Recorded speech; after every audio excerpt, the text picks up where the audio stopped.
your WCIA 3 forecast first. Sponsored by Matex Heating and Cooling. Happy Wednesday morning. We have now seen that the cooler and also less humid air mass has settled into place, and high pressure now in control. Clear skies here to start off our Wednesday. Also, check out your temperatures in the low to mid 60s and even a 50 popping up. Pontiac, a good morning to you at 59 degrees. Now, it is going to be a little more comfortable today, but we do still expect it to be warm with highs reaching the mid-80s. Other than that, with high pressure under control, we stay sunny and we stay quiet. I'll let you know if that does continue on into your weekend. Coming up, Aaron and Christy, a good Wednesday morning.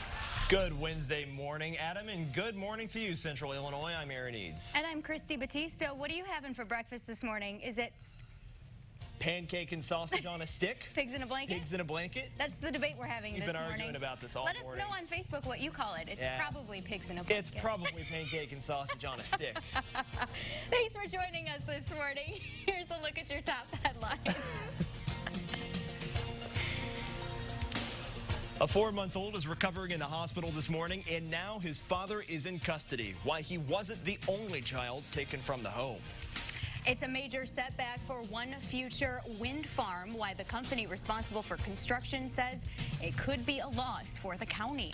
And we're halfway through the summer, and students in Champaign can expect a lot of changes when they come back to school in the fall. We will have an update on Unit 4's construction project. You're watching your local news leader. This is The Morning Show on WCIA 3. Ultimately, the 2-year-old was taken into protective custody. And his baby brother is in the hospital after his father is accused of hurting him. We start this morning with more details out of a case in Taylorville. Police say there could be more charges against a father accused of aggravated battery to a child. We told you earlier this week, police found a baby unresponsive in an apartment near Main and East Main Streets. This man, Chad Johnson, was arrested.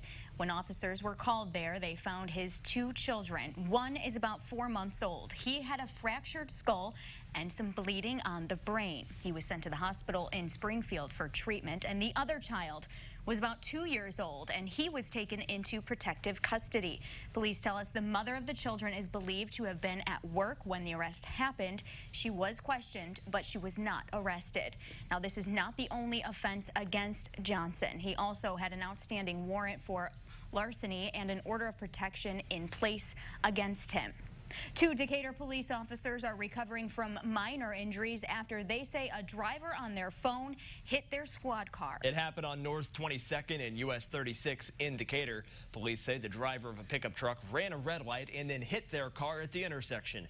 The officer driving had arm burns from the airbag. The other was taken to the hospital but should be okay. The truck driver wasn't hurt but was given 3 tickets, one of them for using a phone.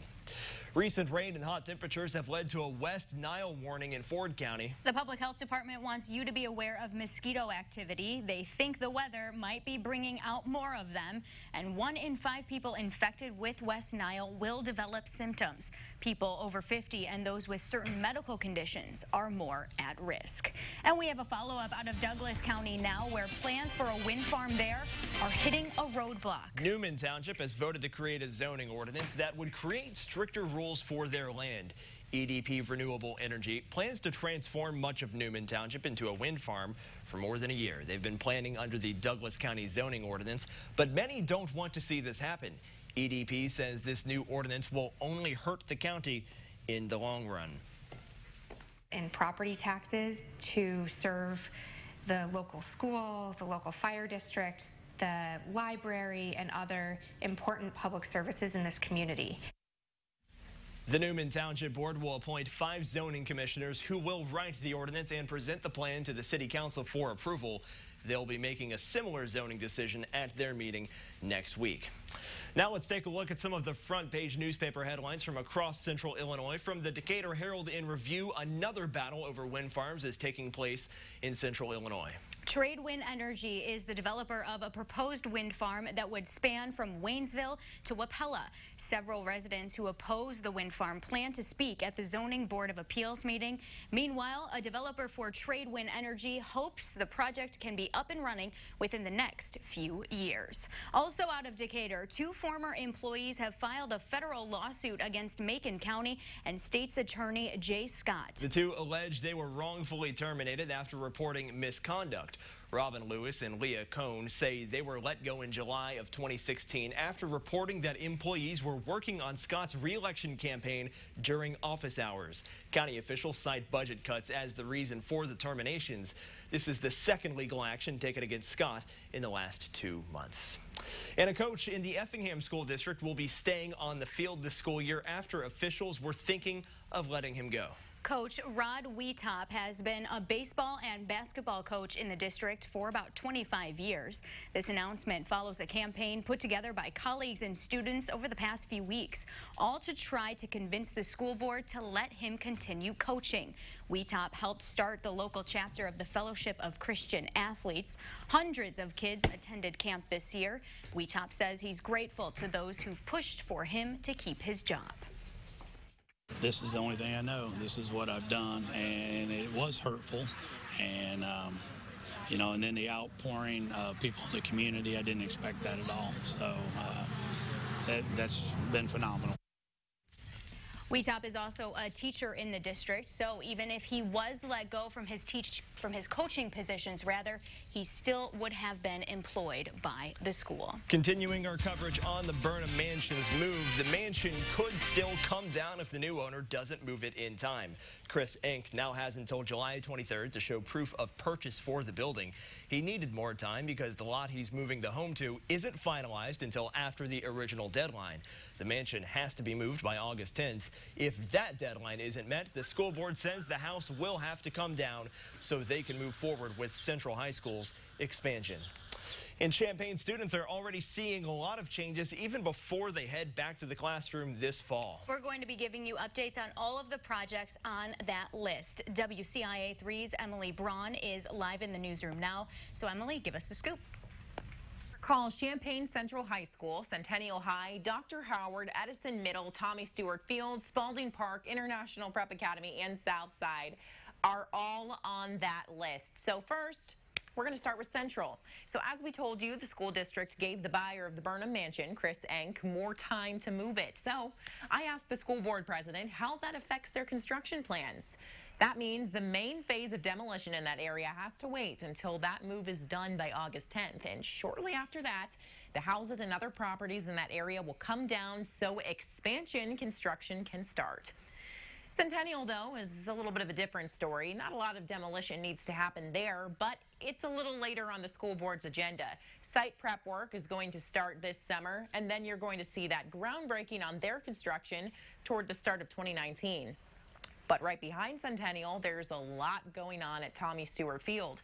We told you in May when the groundbreaking started that the field and track are getting redone, and the school board president says that project is going to be finished by late August, just in time for high school sports to get full use of it. So later in the 6 o'clock hour, we're going to give you the rundown on the rest of the projects, but I have a full rundown for you also on our Facebook page, WCIA 3 News, so you can head there to check it out first.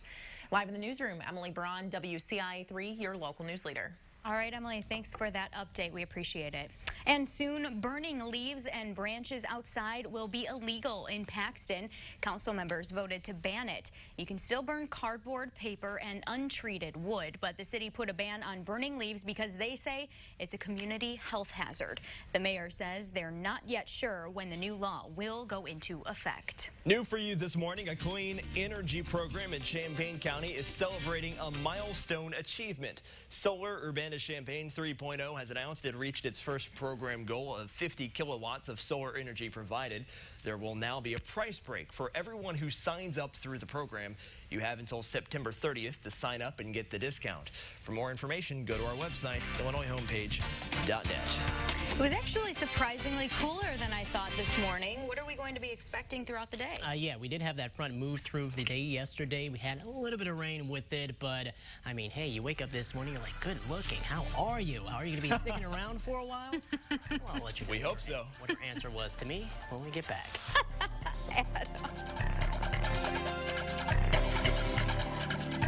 Live from your local news leader, Christy Batista. Central Illinois' most accurate forecast with meteorologist Adam Claybon and live reports with Emily Braun. You're watching The Morning Show on WCIA 3.